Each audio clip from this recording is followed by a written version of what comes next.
Alady ihany koa mbola anatin'ny ray volany ny sampana Sikolalady sy ny sampana Dorokasy eto amin'ny sapelle militaire Ampahabe. Dia araka izany ny sampana Dorokasy no hitarika ny fanompoam-pivavahana amintsika amin'ity anio ity. Andeha horaintsika ny hira fanampiny voalohany.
Hoampitombona aminareo any fahasoavana sy ny fiadanana avy amin'Andriamanitra iray sy Jesosy Kristy tompontsika. Amen.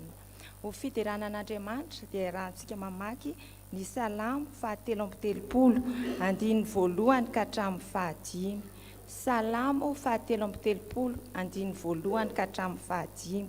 Warahan'ira voalahatra firana fanampiny 7:30 ary efa vita mivavaka vao mipetraka ny fiangonana. Salamo 7:30 ka hatramin'ny 5 amin'ny anaran'ny Tompo. Bien Jehova ianareo ry olo-maly fa miondrika midera Jehova milokanga mankalaza azy amin'ny valihy torofolo miraha firam-baovao azy mitendre tsara amin'ny feo fiveliana fa mahitsy ny tenin'i Jehova ary ny asany rehetra dia mahatoky avokoa. Tsy fahamarinana sy rariny izy, enika ny famindrapon'i Jehova ny tany. Amen.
Tompo Andriamanitray, ray tsara indrindro, misaotra anao izahay fa mbola nitantaninao sy ny fibininao ka tonga eto amin'ity tranonao masina ity idera sy anompo anao. Tsy ny herinay na ny tanjaka izany Tompo fa mbola noho ny fahasoavanao sy ny famindramponao. Mangataka ny fanatrehanao ary izay Andriamanitro ka na rakofa fanahy masinao izahay na izay tonga eto manatrika na ireo izay manaraka amin'ny tambajotra mba hanananay fifantohana tanteraka. Misy ireo namanay izay mbola eny an-dalana, ianao hanafaingana ny dian'izy ireo. Misy koa ireo namanay izay tsy afaka noho ny antony maro samihafa izay tsy miafina aminao. Fanahy masinao any Andriamanitro hamangana izy ireny tsirairay avy satria ny fahasoavanao dia ampy mizara ho an'ny tsirairay. Koa apetraka manontolo eo am-pelantananao ary izao fotoana izao raha eo mba ho voninahitry ny anaranao irery ihany ary tsy misy ho tanteraka afa-tsy ny sitraponao irery ihany.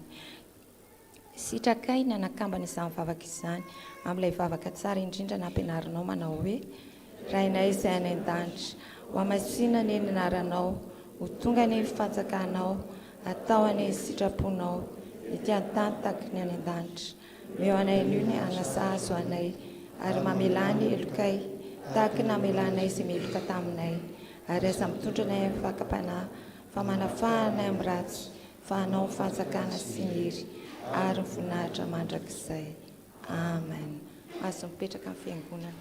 Tonga amin'ny fotoana ny fankalazana ny tenin'Andriamanitra ary sika hialohavan'ny 5 minitra ny sekoly alahady.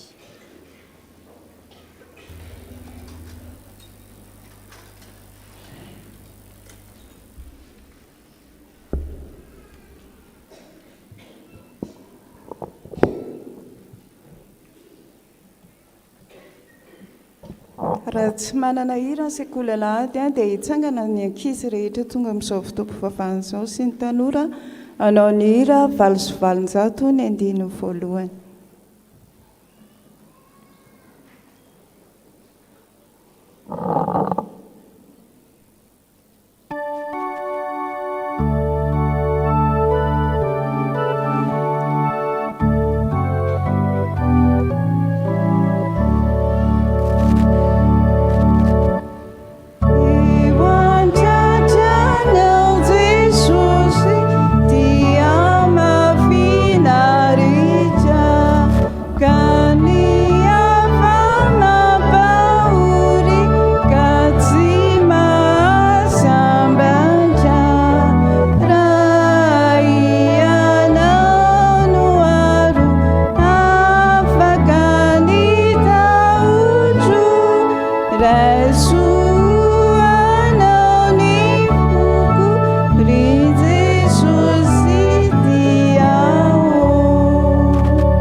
Pitsanganana eo ihany no hijerevantsika ny tenin'Andriamanitra ao amin'ny Korintiana 1.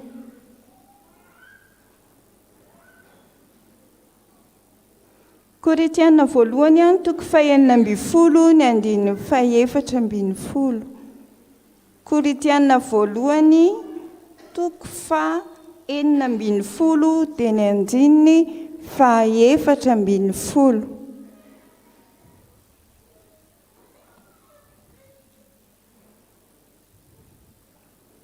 Rehefa tsisy mikasosoka intsony ny Baiboly dia raha antsika mamaky amin'ny anaran'i Jesosy Tompo manao hoe izay rehetra ataonareo dia ataovy amin'ny fitiavana. Amen. Mahazo toerana araka izy. Tantara fohy dia fohy no entsika hakana lesona ao anatin'izany tenin'Andriamanitra izany. Mpanjaka anankiray nanana ny zanaka lahatokana. Nanasany namany satria aniverserany io zanany lahatokana io ty andro anankiray. Ray volana meloa dia niteny tamin'ny namany ty zazalanana hoe za lesika aniverserako amin'izao daty dia manasa nareo namako dia hianina dia nitontono ny teo daholo ny anaran'ny namany. Anisany tafiditra tao anatin'ilay namana voatondro indremo. Dia satria moa aniversera io zany dia na tsy miteny ara ilay tompony aniversera dia efa samy mba manomanomana fanomezana ho an'ny tompony aniversera daholo. Samy nanomana teny namana anisan'izany indrema. Samy namonomono ny cadeau an-teny. Fa ety indremo ity ka iraka izy tsy dia tia loatra ny tia olona nanasana azy ka tapa-kevitra izy fa bozaka ny andeha ho finosiny tsara ao anaty boaty dia asiany fonony tsara tarehy. Rehefa niteny tamin'ny famanana fety tamin'ny rainy ity zazalahy hoe zana nanasa namana fa ho avy eo ry zareo fa inona kosa mba cadeau omeny dadanahy. Dia hozy izy ny dada miantso an'ity zanan'lahy hoe izay cadeau rehetrarehetra omeny namanao eo dia averina aminazy ary ampafalany izy ireo dia averina avy zato eny ny zavatra izay natolotry ny olona. Azontsika tsara an-tsaina izany teto fa ny indrema efa ho sesiko doro no azony satria verina tamindrema ihany bozaka be dehibe izay nalefany a tamin'ny zanaky ny mpanjaka. Lesona tsotra kely nomeny tenin'Andriamanitra izay tsy mila azavaina. Efa ampianarina antsika tao amin'ny sekoly alahady raha verina amintsika foana hoe tiavany namanao tahaka ny tenanao a ary tiavany Jehovah Andriamanitra ao. Mbola namafisin'ilay tenin'Andriamanitra teo izay nirahantsika namakina na hoe vakiana kely ilay izy Korintiana voalohany 4:4 manao hoe vavakitsika. Taminay reto koa tompo dia tsy hainay ninty. Mety mbola anaty fonay raha mifakahalana na dia ny namanay. Amin'ity androandroany ity dia tonga taminay ny teninao hoe izay rehetra ataonareo atovy ny fitiavana, mampianarana ity ny amin'ny fampona, ny amin'ny fifankatiavana ao an-tokantrano, ny amin'ny namana ary indrindra mba hitiavana ianao Andriamanitra amin'izay rehetra ataonay. Voninahitra ho anao irery ihany, misaotra iray eo. Amen.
Teny soratra masina isika izany dia hitantsika eo amin'ny salamo faraika amby 30 andinin'ny 720 ka hatramin'ny 520.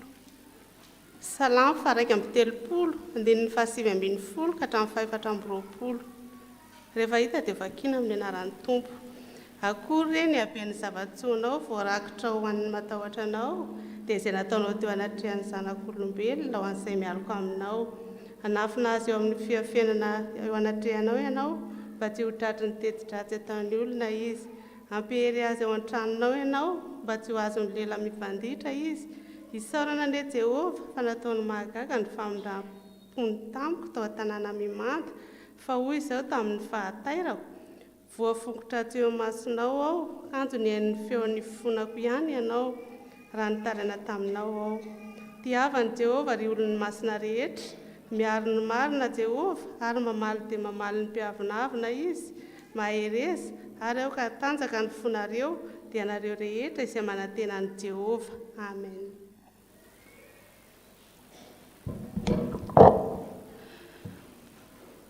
Ho tohizantsika ny famakiana ny soratra masina. Korintiana voalohany 9:1 andininy 5 ka hatramin'ny 7:20. Korintiana voalohany 9:1 andininy 5 ka hatramin'ny 7:20 amin'ny anaran'i Jesosy. Ankaty aminareo aho rehefa namaky an'i Makedonia. Fa hamaky an'i Makedonia aho ary angamba hitoetra eo aminareo aho fa nandaniny ririnina aza mba nateranareo ahy amin'izay alehako. fa tsy mikasa manganareo toy ny mandalo ao ankehitriny, fa manantena hitoetra elaela eo aminareo aho raha sitrapony tompo. Nefa hitoetra ny Efesosy aho mandra-piavin'ny Pentekosta, fa varavarana lehibe no voavoa ahy ahazoko miasa tsara, nefa maro ny mpanohitra. Ary rehefa tonga Timoty dia tandremo mba tsy hanatahotra eo aminareo izy, fa ny asan'ny tompo no ataony tahaka ny ataoko koa. Koa aza vela isy olona anao tsinotsinona azy, fa tery soamantsara izy mba ho tonga ty amiko, fa miandry azy mba amin'ny rahalahy sasany aho. Ary ny amin'ny Apôlôsy rahalahy dia mangataka azy fatratra aho hiara-mandeha amin'ny rahalahy hankaty aminareo, saingy tsy sitrapony akory ny andeha tamin'izany, nefa ho avy ihany izy rehefa misy andro mahalalaka azy. Miambeny ianareo, tomoera tsara amin'ny finoana, aoka hitomban-day mahereza. Izay rehetra ataonareo dia ataovy amin'ny fitiavana. Amen. Eo am-pitsanganana ny jenatsika ny filazantsara araka ny Jaona. Jaona toko 4:40, andininy 4:40 ka hatramin'ny 4:20. Jaona toko 4:40, andininy 4:20 ka hatramin'ny 4:20. Rehefa hita izany dia za maky azy amin'ny anaran'ny Tompo. Tsy hamela anareo kamboty aho, akaty aminareo aho. Vetivety foana dia tsy ahita intsony izao tontolo izao, fa ianareo no ahita, satria velona dia ho velona koa ianareo. Amin'izany andro izany dia ho fantatrareo fa izao ao amin'ny raiko ary ianareo ato amiko, ary izao ao aminareo. Izay manana ny didiko ka mitandrina izany dia izy no tia ahy, ary izay tia ahy no tiany raiko. Ary izao ho tia azy ka iseho aminy. Hoy Jodasy tsy Iskariota taminy: Tompoko, nahoana no aminay ihany no isehonao fa tsy amin'izao tontolo izao koa? Jesosy namaly ka nanao taminy hoe: raha misy tia ahy dia hitandrina ny teniko izy, ary ny raiko ho tia azy, ary akao aminy izahay ka honina ao aminy. Izay tsy tia ahy dia tsy mitandrina ny teniko, ary ny teny izay renareo dia tsy ahy fa ny ray izay naniraka. Amen. Ray masonao manamasinana amin'ny fahamarinana, ny teninao fahamarinana. Amen.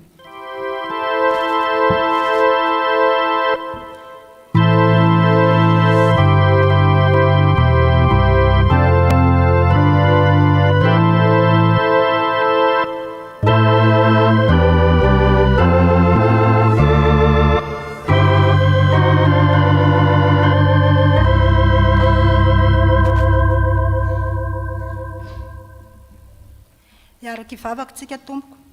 Andriamanitra, misaotra anao izahay noho ny amin'ny teninao izay nivakiana taminay. Ny mpanomponao izay tory izany teny izany dia mifanamasinao irotsaka ao aminy hanindry ny lelany. Izahay mpiainy koa Tompo dia mba ho mpiainy mpakatoa fa tsy mpiainy fotsiny ihany. Dia amin'ny anaranao Jesosy Kristy nanaovana izany vavaka izany. Misaotra ray eo. Amen.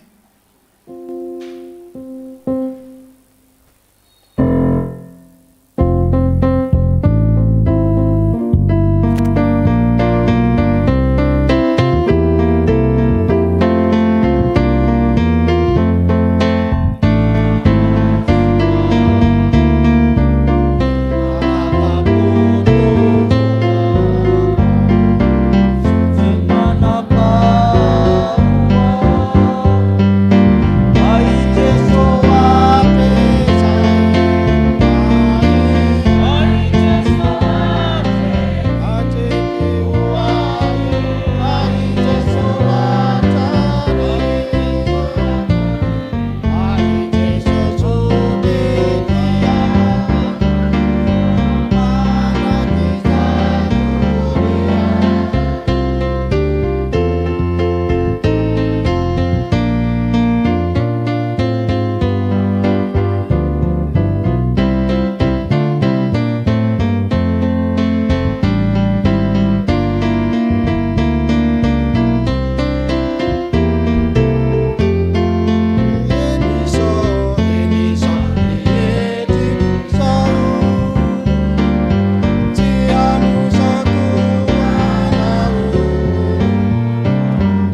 fahasoavana mba ny fiadana amin'Andriamanitra raintsika sy Jesosy Kristy tompontsika. Salamo faraiky amin'ny telopolo. Ny mampiavaka ny bokin'ny Salamo amin'ny Baiboly dia izy tenin'olombelona mankany amin'ny Andriamanitra miakatra zany.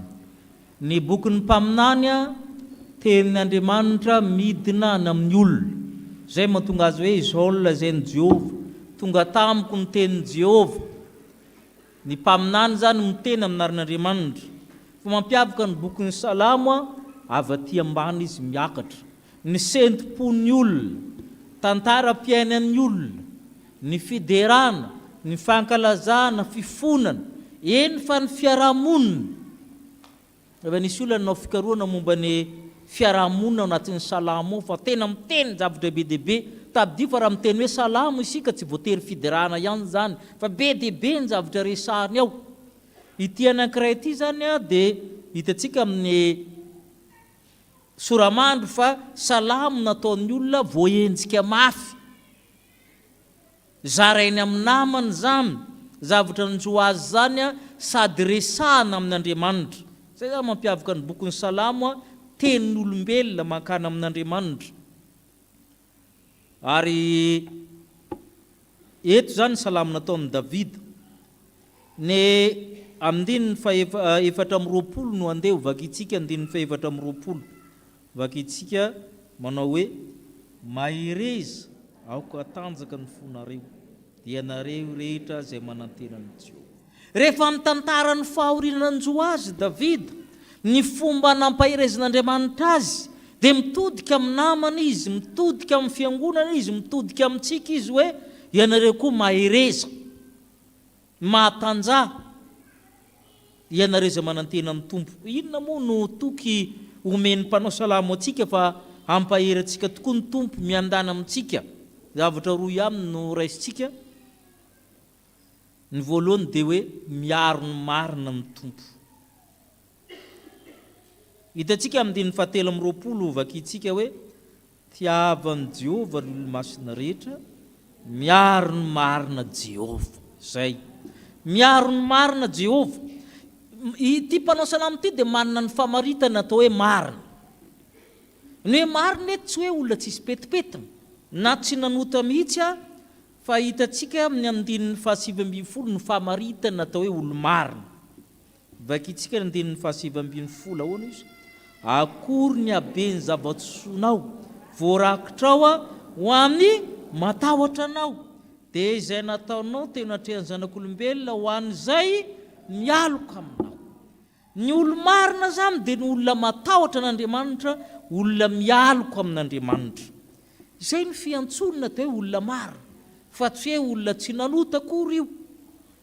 Ary izay olona zay tenena amin'ny Davida hoe be zavatsoa voarakitra ho amin'ny olo-marina, dia ilay matahotra n'Andriamanitra.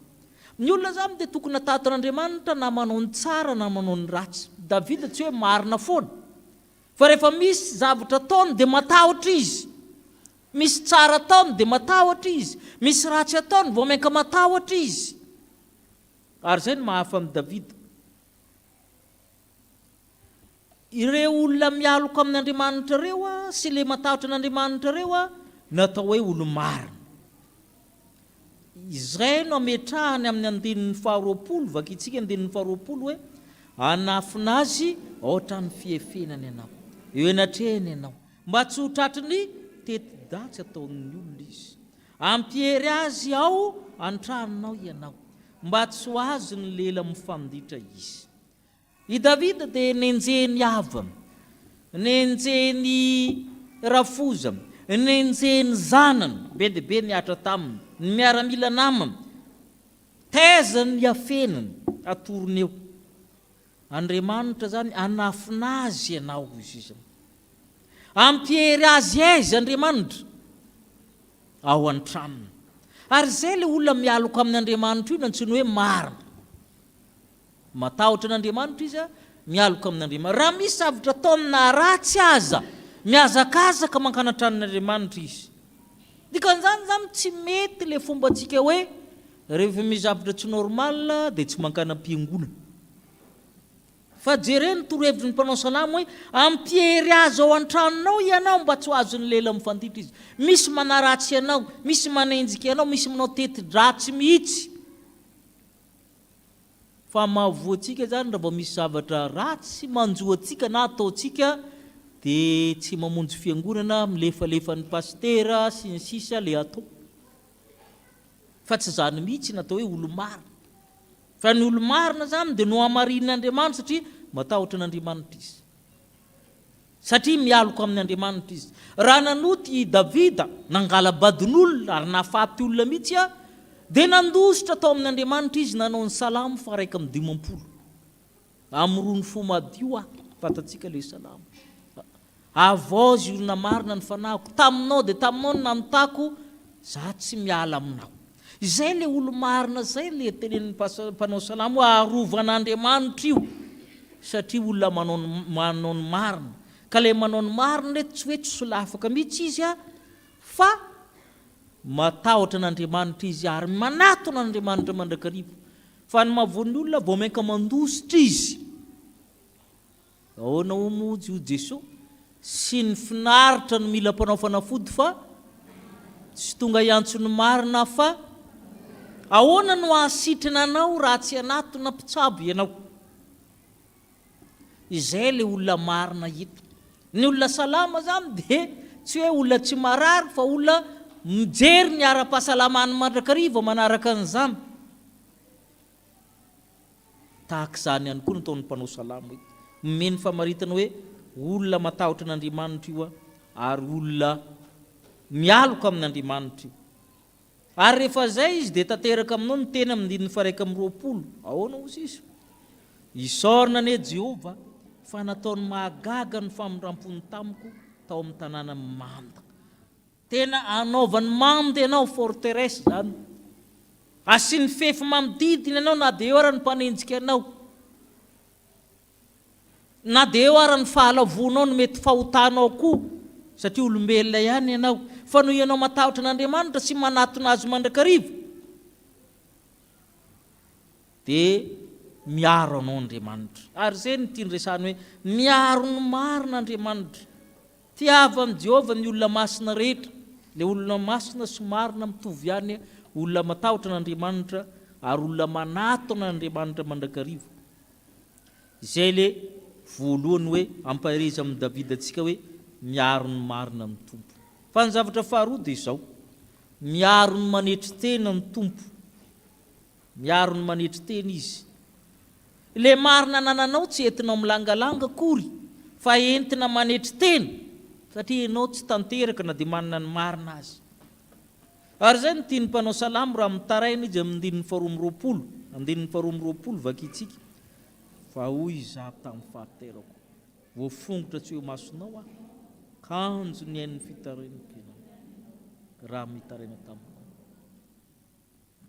Izay mitaraina sy mifona izay ny tena zava-dehibe. Itsika manko rehefa manana ny marina kely zay dia milangalanga ary manindry. Tsy izay nataon'ny mpanao salamo. Tsy izay mihitsy. Ary na amin'ny fihavanana anatin'ny tokantrano nataka an'izany dia sahatsika miteny hoe za manana ny marina indray moa anatona ny lahy fa elany tsy mankaty sy avy mankaty izy. Fa tsy izany nataon'ny tompo. Tsisy nanafatra ny Jesosy nankaty akory fa izy nidina. Ny marina ndray ny tsy marina, ny masina mandray ny tsy masina. Ary ny tompo lasa mpanompo. Raha ianao ny manana ny marina ny manatsotra tanana andray n'ilay tsy marina manetry teny ianao. Tsara kokoa ilay fihavanana toy izay ianao miziriziry manana ny rariny foana amin'ilay teny razana hoe ny elika baboanao izy maninona fa ny marina itopoana mody eloka le toy ny matetika ke. Raha ianao miziriziry foana ianao no lasa diso. Dia izay mahatonga ny mpanao salamo teny hoe taitra aho ozy izy raha mijery ny tenako ho voafongotra angambany aby ty. Tena ho potika ny fiainako dia nitaraina aho ozy izy nanetry tena dia niaino ahy ianao. Miaino Andriamanitra rehefa manetry tena itsika. Rehefa forotra hoe lohalika io mibebaka mifona miaino anao Andriamanitra. ary rehefa miforotra ianao a misy olona asain'Andriamanitra miforotra koa any dia ny mpanenjika ianao hatramin'ny loaliky ny devoly ain'Andriamanitra miforotra an'io a rehefa manetry teny ianao ka miforotra eo anatrehana rehefa tsy hainao indray ianao dia tanteraka aminao ny 720 ahoana ozy izy averintsika tiavan'i Jehova ny olony masina miarina ny marina Jehova fa maninona mitohiny mamaly dia mamaly matoy indroa miverina ny zavatra zany a amfatika ozy nareo mafy mamaly dia mamaly ny mpiavonavina izy satria ny mpiavonavina zay dorona fa toetrina devoly ny devoly ny avonavina atao an-danitra mandrak'izao izy tsy nahazo famelan-keloka ary zay no tokony mahatonga antsika hanetry tena fa Andriamanitra miaro ahoana ozy izy moa zay manetry tena no asanatra ary zay satria ninoanatra ianao nanetry tena teo anatrehako zaho hamon'ny fahadisoana maherezy anareo izao ka tanjaka ny fonareo o Davida mitodika amintsika amin'izay manina moa ny fo ny resahana ny fo ny fohy be ny fihetsem-po fohy be ny faharatsiana koa sady fohy be ny fahatsarana tandremo ny fonao moatra zay tokony tandremana fa avao aminy aveny aina ainao io izay mahatonga ny miteny hoe ny fo ifotsika io manko a efa manahirana io nitaova manahirana indrindra fenotsika zavatra rehetra zay tsy zakan'io misy sofona manko zao antsona hoe sofom-po na oreety na ore izavatra rehetra ataony tsy zakatsika satria tsika ihany mampiditra fakofako anatin'io be fihetsem-po loatra ary fihetsem-po tsy ilaina akory hoe aporosina eo ny fony malagasy dia manao tokoatrany dia tsy mahazaka tenenina zavatra rehetra io indrindra fa nareo teraka 2 mankaty a mora maty nareo reo fa tadio tsara ary marary fona nkamaroanareo reo ndanany amin'ny dokotera dia anontanio hoe mitovy amin'ny poulet de chair ihany zay koa no haninareo matetika dia izay zany zavatra rehetra io zany anatin'ny fo daholo na azo kirara tsaratsara ihany na dia efa marary fo manomboka amin'ny zavatra kely ohatran'izany ampidinareo amin'ny fonareo a hatramin'ny zavatra ngeza indrindra ao amin'ny firenena sy ny fiangonana ary zay mahatonga tsy zakan'ilay fotsiny dia flasika izy AVC atsy AVC ronjanona nzao sisa misy dikany matoy izy miteny hoe oka tanjaka ny fonareo marefo kely ny fony olona amin'izao fotoana marefo misy dikany manokana io Jaona 7:10 naovantsika fampiara rehefa niresaka fotsika te dia resaka fitiavana ny 9:20 a sy ny 7:20 mitsambikina kely mitovy aminy dikan'ireo tenana anankiroa reo ahoana ozy izy 20 sy 7:20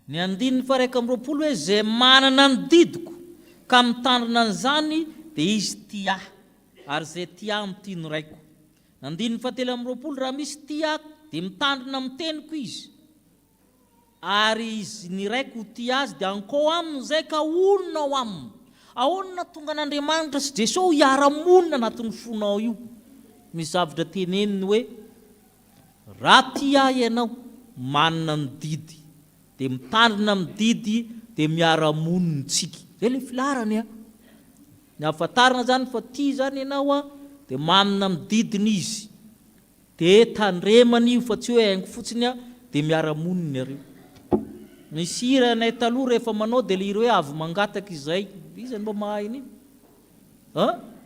dia rehefa ololo ao izy apetrao izy ny zay fa ny mahavoa le mahapotika le fiainana dia tsy miresaka an'io mpifankaty tsy mifamarafara izy maninona ay dia eo zany mananarana ny tsika ny tanora nareo dia mbola ity sy ny sisa hoe apetrao ny didinao aloha ny fitiavana tsy misaraka amin'ny didy laneo ny andro a tsy miteny ianao fa dia eo akaikiny dia ngovongovotra ny fo dia za baka tsy lahateny ny parivany any efa mandeha mitsy aleny le zavatra zay ianao voan'iny mametraka tsara jesy hoe ny fitiavana ozy izy misy didy mipetraka io ary didy mipetraka io tandremana zay vao miara-moniny tsika fa nareo lasa loha le miara-moniny sy zany moa ny famadika mankolo izy inona tsony napetraka ao io ino tahaka ny mangatabady sy amina ihany dia le zao da mifanany ihany ao ambady koa rehefa nahazo le ina moa le tapimaso hoe ty manko afa atao fa io zany zavatra efa lasan'le ringe io e fa ity atao fotsiny akana tapimaso tsisy zavatra azonao petraka tsony fa le olona reo efa lasany satria ianao tsy nametraka mialoha le didy ny an' Jesosy petrany mialoha zay ty aho izy a misy didy aloha io tandremo io zay fa tsika miara-monina ary raha vao mifamadinareo zay dia sahirinareo ny fiainanareo inany mba resahana roaroa rehefa mandeha misy fepetra misy fitsipika misy zaovy amin'ny fiainanareo sa mandeha ho azy hoe andeha hijery spectacle dia mijery spectacle dia mody dia zay dia mijery spectacle dia rehefa avao ngeda be ny kibo dia avy eo a tsisy resaka fa dia hoe ataony vodiondry tsisy zavatra ambony resahana nametrahana an'le didy mananitra anareo tanora amin'izay fa zany mandeha aloha milahatra tsara anaovan'i Jesosy ny Korintianina voalohany toko 9:20 teo miresaka momba ny Timoty Paul apôstôly amin'ny dininy 10 i Timoty zany a mpitandriny manam-pahaizana izy fa sady tanora izy a no sarokenatra timide zany izy nareo nanafitra mafy Pauli ho an'ny fiangonana tany Korinto hoe aza mpitahorinareo izy fa manana zavatra tsara zaraina aminareo izy oko izy tsy anan-tahotra asan'ny tompo no ataony ary zay ny tokony fampielezantsika amin'ny zavatra rehetra fa tsy manebaka an'le olona fa aza vela isy olona anao tsinitsinina azy ozy ary io mifandray amin'le teny ary hoe aza misy olona avelanao tsinitsinina anao noho ny atamoranao fa Timoty koa ny tenenina amin'iny mampahery atsika ny mpanao salamo hoe miaro ny marina amin'ny tompo tsy hoe kory ianao tsisy fahotana fa matahotra n'Andriamanitra ianao ary mialoka amin'ny mandrakariva ninina miseho a za anatina ny tompo mandrakariva za anaiko tezaina ninina fahalavoako a za tsy ala ao amin'ny fiangonana dia ianao zany le hoarovan'Andriamanitra na mivava amin'ny olona na mifaratsiana ny lela amin'ny olona ary tabidi tsara fa misy olona mahitanao ratsy foana ny amin'ny olona ray fiangonana ary mahitanao tsara izy mahitanao ratsy foana zay ny olona ary ovan'Andriamanitra amin'izany ianao mandeha tongotra ianao tsy tafa mako mba nianitra nandeha bisikileta anao sitrana hay ozape mandeha moto anao ho fatika an'io manana fiara anao na angalatra sa tsy zay ataon'ny olona fa mialofo amin'Andriamanitra fa izy mijery marina tsy mahitsy anao izy ny miaro anao ary tsy misaraka amin'izany tsika ny fanetretena rehefa manetretena hatria amin'ny tompo ianao a izy tantana ny fiainanao ho an'Andriamanitra rery ny voninahitra amen.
dia iombona amin'ny vavaka fifonana izao isika.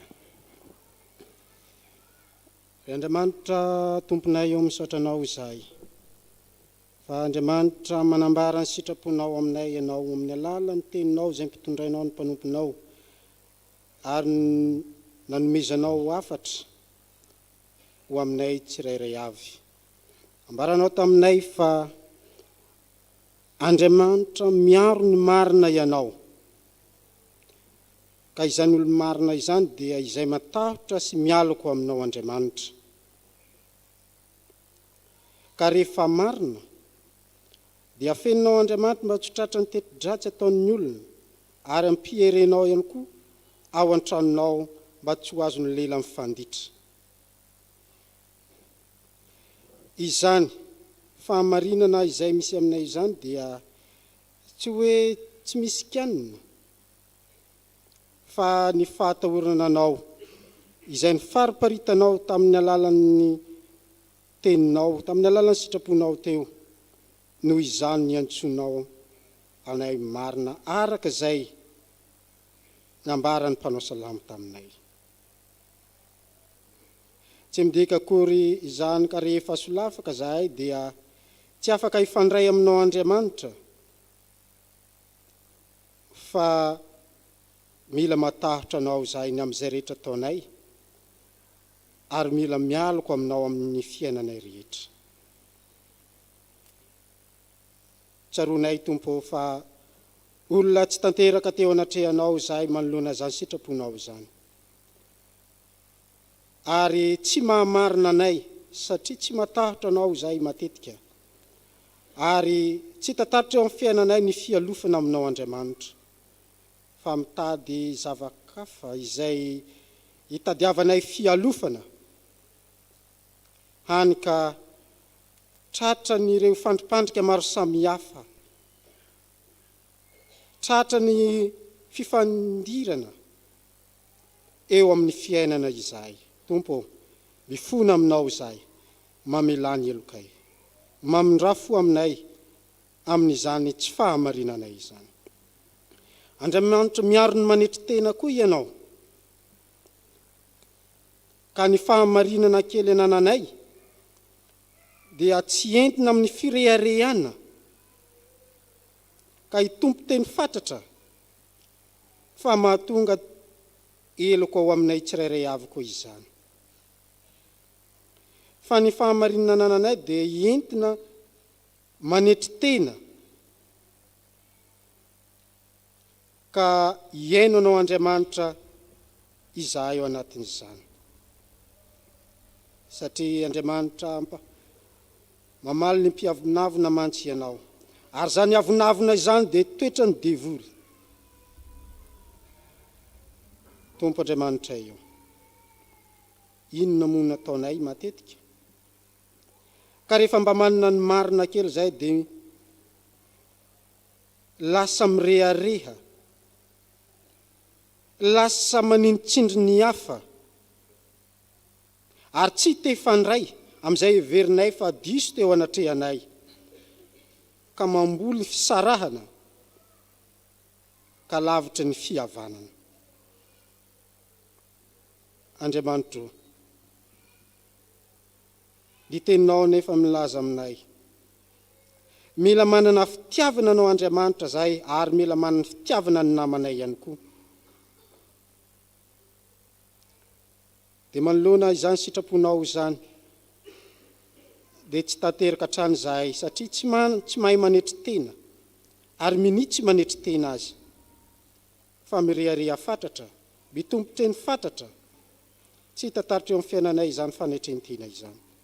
Mamindrafo aminay Andriamanitra, mamelany elokay. Aoka ianao ny tsy jery anay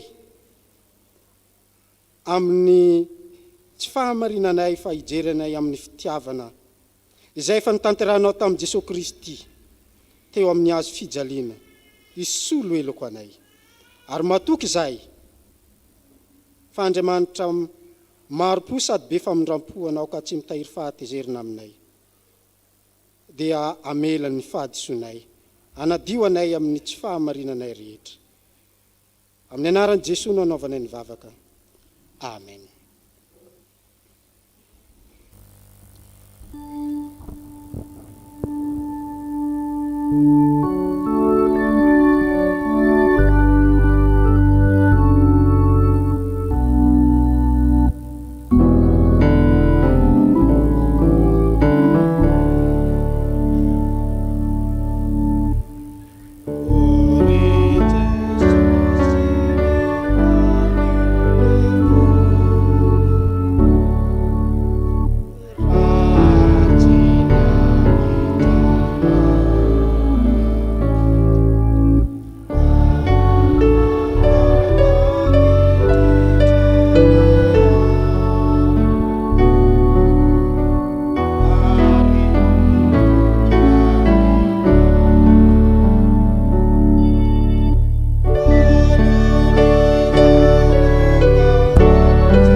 Riavana malala rehetra amin'ny tompo ho anao izay ny biboka marina raiso amin'ny finoana sy amin'ny fifaliana ary amin'ny fanantenana ny teny famelan-keloko atolotry ny tompo atsika ao ka hitsangana isika.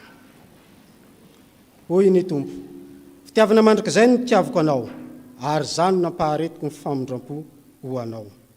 Fa Kristy koa azy zay efa nijaly ny ray mandeha no niota ny marina monjy ny tsy marina mba hitondra antsika ho amin'Andriamanitra ka novonoana tamin'ny nofo fa novelomana tamin'ny fanahy. Ko ambara ary amin'ny anaran'i Jesosy Kristy fa voavelany elokareo noho ny anarany masina mideran'ny tompo. Amen. Fa sambatra ny olona izay voavelany elo sy voasarona ny fahotana, sambatra ny olona izay tsy sainy Jehova eloka ary tsy misy fitika ny fanahiny. Amen.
Isika iombona amin'izao vavaka fangatahana izao. Vavaka isika.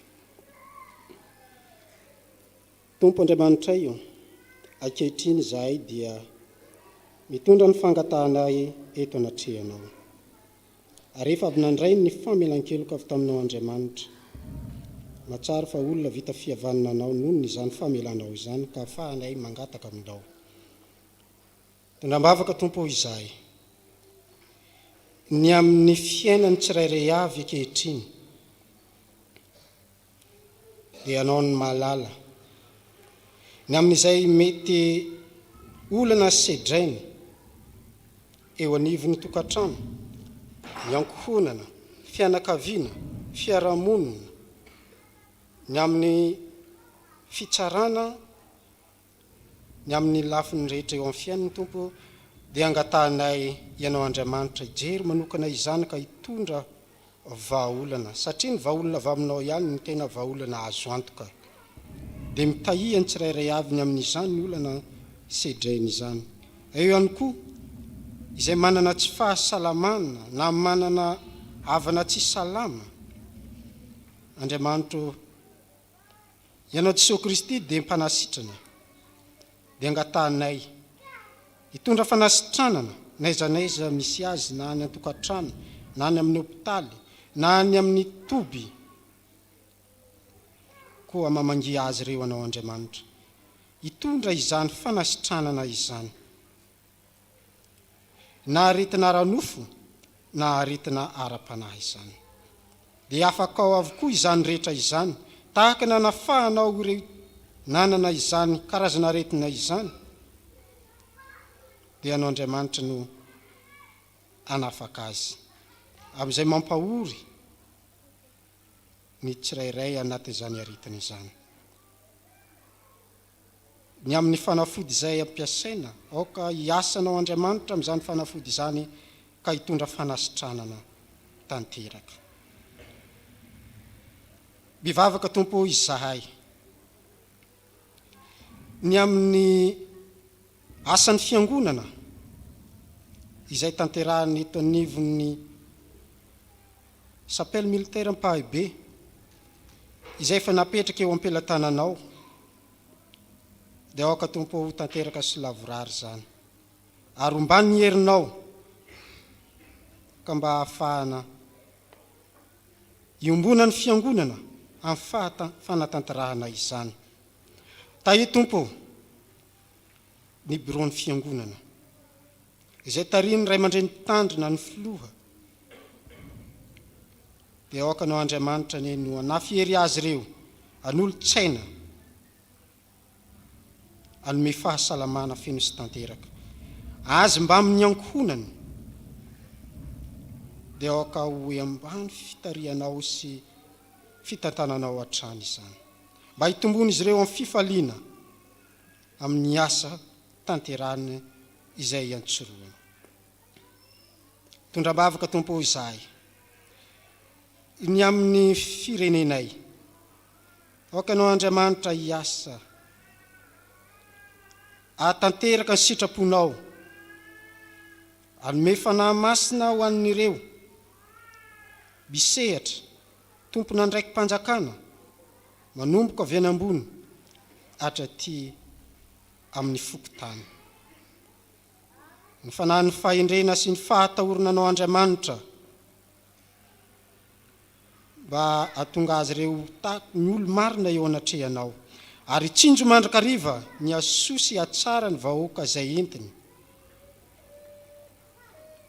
Vavaka Tompo izay ny amin'ny vahoaka malagasy, izay ao anatin'ny fahoriana, anatin'ny fijaliana, fahantrana, aoka Andriamanitra dia samy hoeniky ny fitahinao, samy hoeniky ny fahasoavanao ny tsirairay, satria ampy mizara ho an'ny tsirairay avy ny fahasoavanao, ilay fahasoavana manana ambiampy. Ary aoka hitoky aminao Andriamanitra izy ireo, tsy hanompo andriamanin-kafa, fa tsy misy anarana hafa ahazahoana famonjena ity ambany masoandro raha tsy amin'ny anaranao irery ihany. Dia mba hifikitra aminao sy hialako aminao, mba hatanteraka ny fiarovanao ny tsirairay avy. Vavaka Tompo izahay, ny amin'ny fiangonan'i Jesosy Kristy eto Madagasikara, saorananao ny amin'ny fahavitany ny synode lehibe izay na voafidy ireo tompona andraikitra manomboka amin'ny filoha sy ny bureau-ny mpiandraikitra foibe sy ny mpiandraikitra foibe. Isaoriny ianao ny amin'ny fahatanterahana izany mamola mangataka zahay, indrindra fa amin'ny bureau-ny mpiandraikitra foibe sy ny mpiandraikitra foibe izay voafidy, dia aoka anao Andriamanitra ne anome tolo-tsaina, fahendrena, ary ny fanahinao ny tarika azy mandrakariva amin'ny asa izay miandry ny fiangonana, izay ho fampandrosoana ny fitoriana filazantsara ka hitondrana ny famonjena ho an'ny olona rehetra. Ampijoro amin'ny fahamarinana, amin'ny rariny, amin'izay araka ny filazantsara, ary ny asan'ny maizina izay mety isakatsakana ny asa ho tanterahan'ireo tompon'andraikitra tsirairay avy tompo dia anao namongotra sy andrava izany rehetra izany. Io ihany koa tompo ny amin'ny atrehany ny fivoriam-piandraikitra folobe voalohany ho tanterahana amin'ny volana oktobra izao. Aoka tompo ho tanteraka sy lavorary ary mbola nendrena sy fidianana ireo tompon'andraikitra izay mbola tsy fenony amin'izany fiangonanao izany dia ho tanteraka sy lavorary izany rehetra izany. Io ny mpitandriny rehetra izay fa misehatra any amin'ny tanimbolonao sy amin'izay mbola hisehatra amin'izany dia samy hoeniky ny hery sy fahasoavana ary ny fitarianao Andriamanitra hatrany. Dia matoky ianao izay fa Andriamanitra miasa ianao ary manatanteraka ny famonjenao sy fitahiana ka mba hitombony ny tsirairay avy amin'ny fifaliana sy amin'ny fiadanana ao aminao Jesosy Kristy tomponay. Izay rehetra mahasoa anay tsirairay avy indrindra fa ny fiangonanao dia tanteraha ho araka be ny fitiavanao. Amin'ny anaran'i Jesosy no anaovana izany vavaka izany. Amen. Ry havana, aoka isika hiaraka nambara sy anaiky ny fanekempinoana kristianina dia ny fanekempinoana araka ny soratra masina na ny fanekempinoana larina fahatelo. Iarahantsika manonona amin'ny anaran'ny Tompo manao hoe: mino an'Andriamanitra tsy toa izay mpanao lanitra sy ny tany. Andriamanitra dia fanahy, Andriamanitra dia fitiavana, Andriamanitra dia manjaka hatramin'ny taloha indrindra ka ho mandrika izay. Andriamanitra dia mampiseho ny fitiavana antsika fa fony mbola mpanota isika dia maty hamonjy antsika Kristy.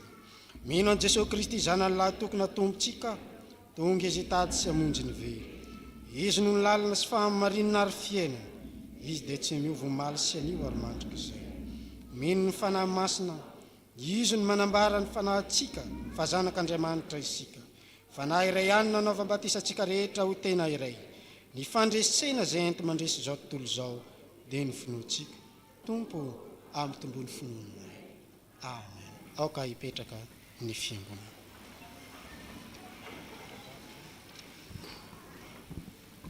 Iroso amin'ny vaovaon'ny fiangonana isika.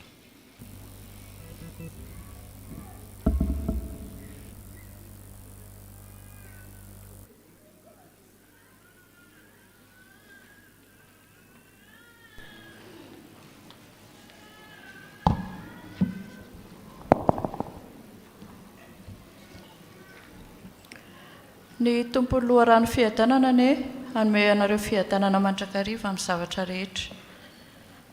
Ary toy izany koa ny fanahy no mamonjy ny fahalementsika fa tsy fantatsika izay vavaka tokony ataontsika fa ny fanahy no mifona amin'ny fitarainana tsy azo tononona. Romanina 9:20. Toy izao indray amin'ny vaovao iray tamin'izao maraina izao. Vaovao avy any ivelany. Fiangonan'i Jesosy Kristy eto Madagasikara synodamparitany Arivon'ny Mamy vaovao, fiangonana miantso arivo.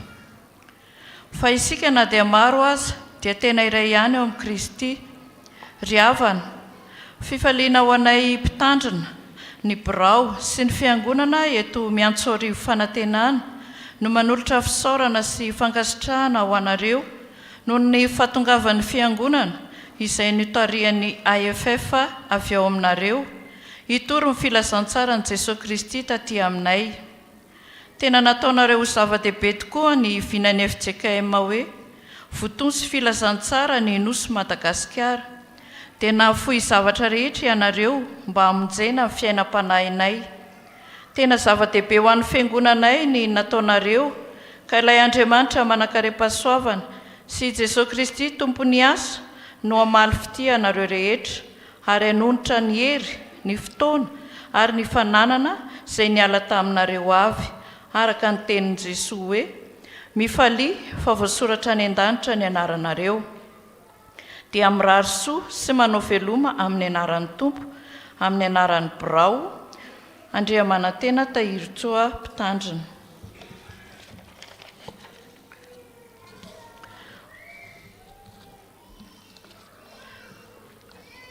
Misy ny famelabelan-kevitra izay atao anio arivo mahakasika ny l'emprise psychologique. Famelabelarana momba ny fatorana ara-tsaina sy ara-pitondran-tena amin'ny endriny samihafa, geja-tsaina, ny secte, ny dadarabe sy ny mpitaiza, ny mpampiasa, ny vady, ny namana. Ny fomba fiatombohany sy ny fiantraikany, ny fisorohana ary ny fitsaboana izay tratran'izany. Izany dia iarahana amin'ny docteur Raharnivo Sochar, psychothérapeute psychiatre, DU en thérapie cognitive et comportementale, capacité en addictologie ny Suisse, sy ny docteur Michael Rakotsafy, théologie et sciences sociales. Atao izany ny ho hariva manomboka amin'ny roa ora sasany eto am-piangonana, asaina ny sampana, ny sefala, ny setela, ny fitela, ny TPM, ny mpitandrina ary ny mpikaroka. Soli Deo Gloria. Mivory ny braon fiangonana ny alahady 1 ny volana aogostra amin'ny 7 ora maraina ary mipevitra raha kosa dia amin'ny 7 ora maraina. Vaovao avy amin'ny sampana. Sampana tanora kristianina, finaritra, totosa somatsara ny lasy fiofanana ny rahana tamin'ny synodam-paritany ny arivo avaradrano izay natao tany 10 pointy ny 7 ka hatramin'ny 7 ny volana jolay lasa teo. Nisy 20 ny sampikambana nandray anjara tamin'izany.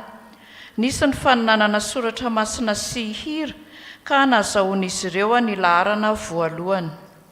Avy amin'ny sampana VFL, nanatanteraka tafika masina any amin'ny FJKM ziona fanantenana Ambalabako Ambatondrazaka ny zoma 22 ny volana aogostra hatramin'ny anio, miverina anio vita fanimpopiovana izy ireo. Sampana Dorcas, mijanona vetivety isika mpikambana rehefa vita izao fanimpopiovana izao fa anatanteraka adidy ao amin'ny akany ambany. Sampana Sekolela Ady, finaritra, ny alarobia 3 septambra ho avy izao dia isy ny fitsidiana orinasa, koa manasantsika mpianatra Sekolela Ady rehetra hisoratra anarana any amin'ny mpampianatra manomboka anio sy amin'ny heriny.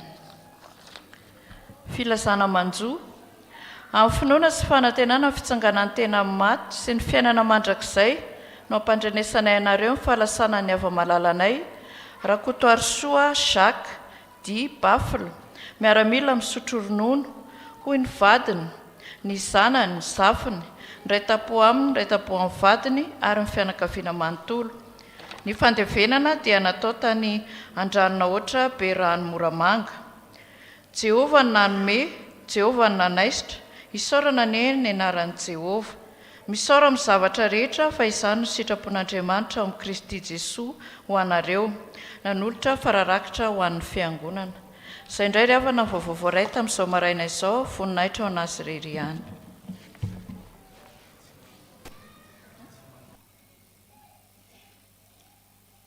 Misaotra ny tompontsika ry havana ny amin'ny vaovao rehetra teo ny amin'ny synode lehibe zany a. Synode lehibe zany araka fanazavaina teto 7 andro. 5 andro voalohany dia manoritra ny sorodalana karazany 3T tsika io zany mandritra ny 9 taona. Dia misy voamierana kenina eo zany mitsangana, voamierany vola, voamierany fiangonana, sekoly, ny fiainam-pirenena. Dia ireo zany misy olona eo amin'ny 20 eo avy zany. Dia ny tenako zany nitarika ny voamierany fiainam-pirenena. Anatin'ny fiainam-pirenena zany misy fianontanina maromaro valiana, ahoana momba ny fiatrenan'ny fahantrana, ny kolikoly, ahoana ny taizanan'ny tanora manolo ny teknôlôjia sy ny firimirimin'ny kolotsaina avy any ivelany, ahoana ny amin'ny fiainam-pianakaviana mba tsy ho potika, ahoana ny amin'ny tontolo iainana, ahoana ny amin'ny loharanom-bola maharitra. Izay zany ny vavahana zany zay tanatin'ny andro vitsivitsy dia natolotra izy io nankatoavina. Dia lasa boky ohatra n'iny zany omena zay laminy eo. Zay ny zavatra atao anatin'ny 5 andro fa tsy hoe andeha hifidy akory ny mahamaika any. Fa 5 andro zany mifamaky loha amin'ny hoavin'ny fiangonana mandritra ny mandandro zareo. Vita io zavatra io laminy zavatra ataon'ny voamierana kenareo izay vao miroso amin'ny fifidianana. Efa miroso amin'ny fifidianana zany dia nanapa-kevitra ny daholobe hoe zay nitarika voamiera leo mba tsy ho fidiana satria efa mitarika voamiera izy dia efa mba misy trafic d'influence zay satria matoa izy mahazaka olona 20 mety mahazaka intelony zany. Dia zay mahatonga ny tenanay tsy nilatsaka tamin'ireny zavatra ireny satria zany filohan'ny voamiera fiainam-pirenena. Ary tao aminay tao marina anisan'ny betsika indrindra laminy ho mpiandraikitra foibe. Fidiana amin'izay ny mpiandraikitra foibe 100. Io zany ny tena mitondra ny FJKM le olona 100 fa tsy ny filohany akory. Ary zay ny tena tsy haizany olona miaina amin'ny FJKM tsy fantatra zareo le rafitra. Le olona 100 io ny tena mitondra ny FJKM. 50 pasteur, 50 tsy pasteur. Raha régime zany izy parlementaire zany ny FJKM fa tsy présidentiel akoriny. Reo olona 100 reo ny tena mitondra ny FJKM. Mivory indroa isa-taona reo ireny miteny hoe ty ataonareo mandritra ny elim-bolana amin'le flou zany. Dia avy eo amin'ny elim-bolana manaraka indray izy mitsara an'iny dia manolotra zavatra hafa indray fa tsy ny flohany akory mitondra an'io. Dia zay mahatonga ny olona tsy maharaka an'izany dia le flohany FJKM foana ny tsy aizanjareo miaina. Ka tsy izy mine miteny le zavatra teneniny, tsy izy mitondra an'io fa le olona 100. Le olona 100 manoratra hoe ty tenenin'ny rangahy dia iny ny teneniny. Fa tsy hoe izy akory miteny zay ty ny teneniny eo. Io zany tena tsy hain'ny olona mihitsy io rafitra FJKM io. Tova mirafitry ny firenena Suisse na Amerikana ny makaikaiky azy ny grands électeurs. Fa tsy mandeha ho azy akory io. Fa tsy hoe le lohany tambatambazanao dia manaraka le vatany tsy izay mihitsy. Le olona 100 io ny tena mitondra ny FJKM zay ny mamafy oronan'io. Dia rehefa avy eo zany azo olona 100 io lasa mitokana any zareo avatrany mifidy an'le flou. Tsy isy elanelany fa raha vao tapitra ny 100 dia mihidy aman-trano zareo mifidy an'le flou. Fa tsy isy anaovanao mikimaky hoe natitra vola natitra zao zany ihany. Fa tonga dia mihidy ao zareo dia manolotra an'le flou. Vita le flou ankatoavina amin'ny 2/3. Zay vao mifidy le ambiny. Zay mahatonga zareo namoaka ny flou zany Andriamampianina Zakarimasy pasteur ny Tanjombato zany. Ny filoham-panampy Andriamatompo Tandrina Rakotana Valina Maoly pasteur Nambotately zany. Dia ny filoham-panampy laika Razarasoa Timoty mpiasa amin'ny Bianco. Dia ny mpitahiry vola Dizaine Lala. Dia ny mpanolo-tsaina mpitandrina pasteur Dimson Jona Riambaniala Etosy. Dia ny mpanolo-tsaina laika Andriamanasonoro Rina avy amin'ny SP 12 zany Atsinanana. Dia zay zany ny tatitry ny synode lehibe. Amin'ny oktobra zareo mifidy ny SG karazana ministra zany raha ty amintsika zany le SG zany indray zany mitovy laharina amin'ny premier ministre io dia misy ministra efatra zany ministera efatra départementa efatra eo ambaminy eo fiangonana ny sekoly ny vola sy ny mpiasa ary ny fampakarana sy loharanom-bola maharitra. Misy ohatra ministra efatra zany mitaritiny eo ambaminy miaraka amin'le toniny sampana anankivalo. Ny asan'le SG zany mitovy asa amin'ny premier ministre zany izy ny mpanatanteraka exécutif zany miaraka amin'le filohan'ny sampana toniny sampana anankivalo reo zany. Ohatrohatr'izay ny firafitry ny fiangonana FJKM io zany tsara ny mahafantatra an'izany. Zay zany ny synode lehibe zany ny vita zany dia amin'ny oktobra zany mivory reo olona 100 reo mivory voalohany. Ny manaraka zany ny amin'ny vaovao samihafa zany ny hariva zany misy an'le conférence teo araka ny voalaza. Ny manarak'izay zany ny fandaminana momba ny liturgie. Liturgie zany ray volana mialoha dia avoaka ny tompony anjara, avoaka ny filohan'ny sampana amin'ny tompony anjara rehetra manomboka amin'ny décône zany décône fa manao ny azy. Tendrena le maki teny sy mivavaka ray volana mialoha. Izy moa sampana tompony volana amin'ny volana septambra. Sampana izy tsy malala le anjarany koa le ankizy razoko tsara. Sampaty raha tsy diso ahako. misy kape eo dia avoakan'zareo zany a ny tompony anjara rehetra. Ny tompony anjara rehetra dia mandeha amin'ny mpitandrina herinandro mialoha ary zay tsy tonga soloana avy hatrany eo. Mbola misy olona foana tsy miseho amin'ny pastera eo nefa miakatra eto a. Herinandro mialoha zany miseho ilay hamaky teny 10 minitra sy ny mpanao liturjia. Amin'izay misy homananao tsara herinandro, amin'izay koa hita le olona misolo anao fa tsy mety le tamin'ny maraina teo zany vao soloana le olona. Dia mba menatra ihany le olona isolo, iny tsy mety tsony fa herinandro mialoha. Amin'izay mbola hita ny olona isolo azy.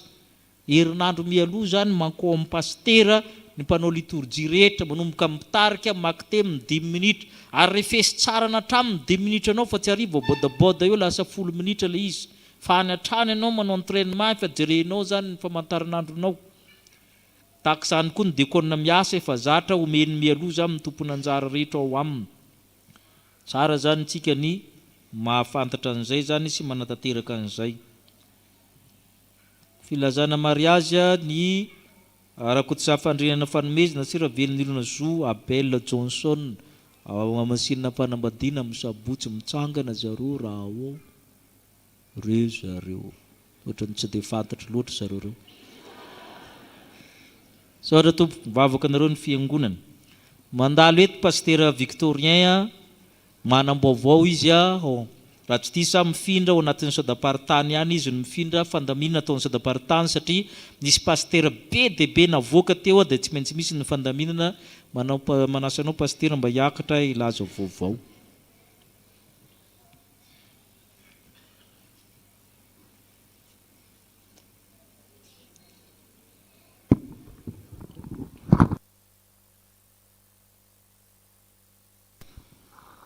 Miarabantsika rehetra amin'ny anaran'ny tompo ry havana.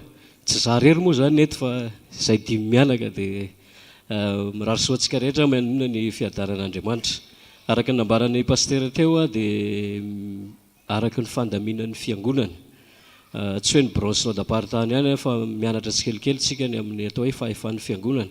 Ny fiangonana no namindra anay ihetsy amin'ny fitandremana vabama fanasina. Fanafoizantelo le vabama fanasina misy fiangonana efatra ao anatiny. Zay afa nivon'ny fitandremana zany fitandremana vodirina.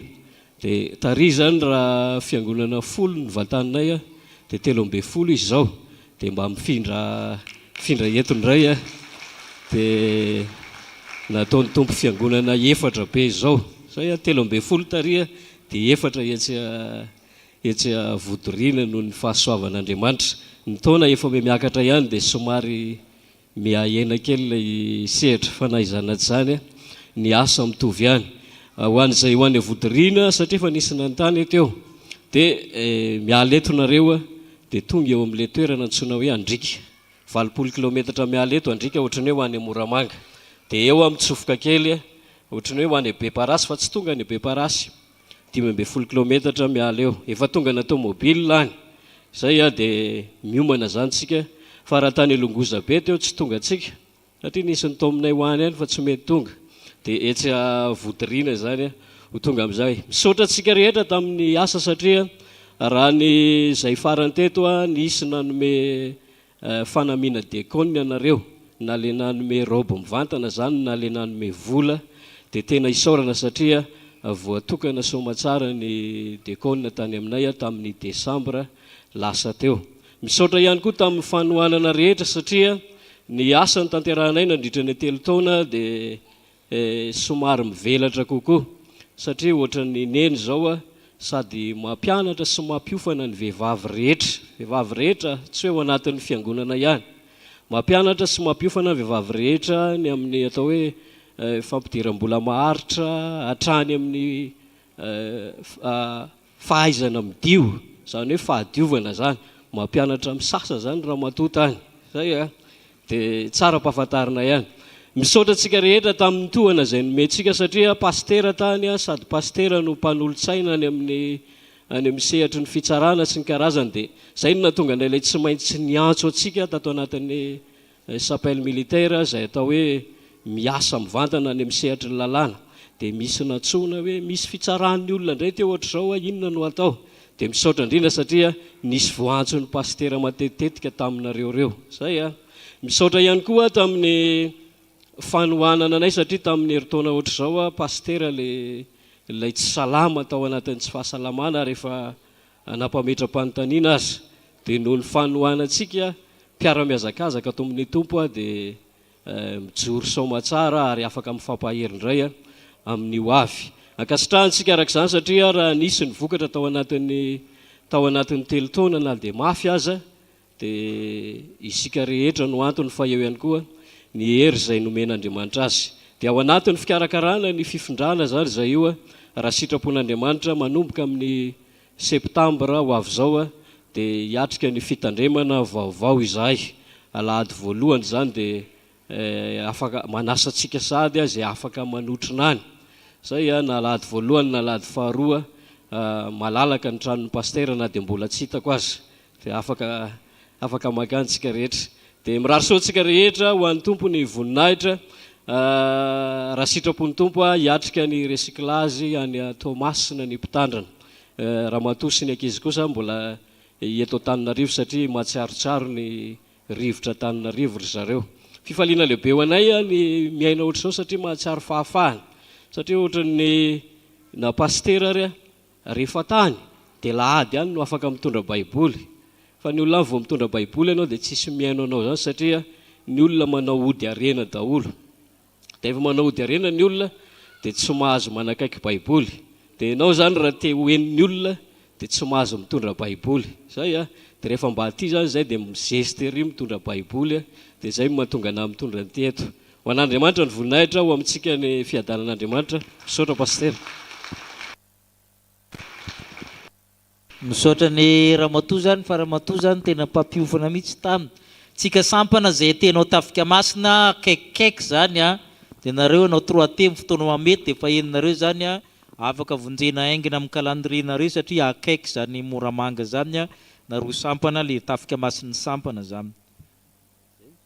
Dia misaotra ny tompontsika ry havana amin'izany rehetra zany a, roso amin'ny fanoratena amin'ny alalan'ny rakitra isika, eo ny dekona hitarika antsika amin'izany, eo ny antokopira, eo koa ny sampana.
amin'izao fotoana izao isika ho raintsika ny hira mialosy aorian'ny tsodrany.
Andriamanitra aminareo zao tsodrany zao. Ary Jesosy Kristy tompontsika sy Andriamanitra raintsika zay efa tiantsika ka manomentsika fampiononana. Izy ahasoa anareo mitsara rehetra. Ka ho tehinareo mandeha, ho tehinareo mitoetra, ho tehinareo miditra, ho tehinareo mivoaka amin'ny tokantranonareo. Ka ny fahasoavan'i Jesosy Kristy ny fitiavan'Andriamanitra ray fampiraisana amin'ny fanamasina hitantana anareo n'aiza n'aiza alehanareo. Amen.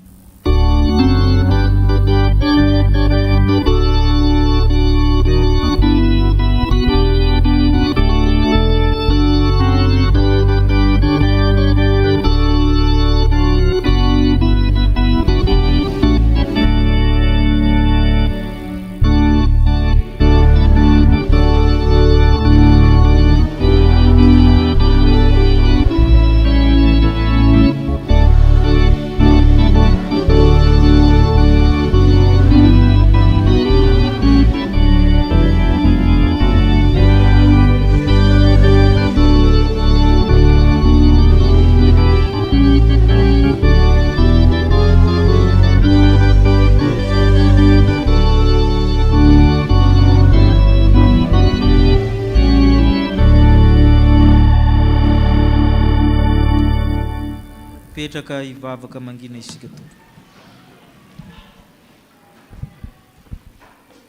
Mahere zao ka tanjaka ny fonareo ianareo zay manantena ny tompo, fa ny tompo miaro ny marina sy miaro ny manetry tena. Ho an'Andriamanitra ireny ny voninahitra amin'ny anaran'ny Ray sy ny Zanaka ary ny fanahy masina. Mandehana amin'ny fifalian'ny tomponareo.